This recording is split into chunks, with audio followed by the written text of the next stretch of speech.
Mahzun sensiz günler her zaman telaşlı.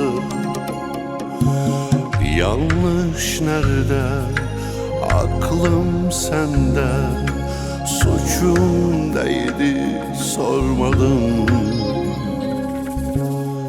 Çektin gittin dinlemeden, bana bir şey söylemeden. Yıllar sonra dönsen de boş. Son pişmanlık neye yarar? Her şeyin bedeli var, olmadı ya. Son pişmanlık neye yarar? Her şeyin bedeli var, buraya kadar. Ziyan eder aklın başından, uçar gider. Ziyan olmuş yıllarım, varsın olsun yeter. Son pişmanlık neye yarar?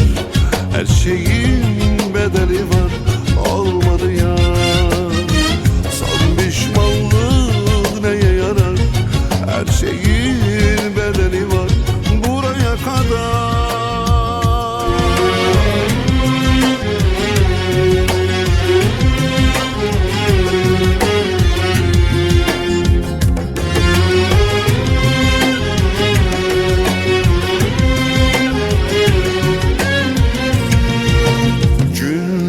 Sessiz, mahzun sensiz günler her zaman telaşlı.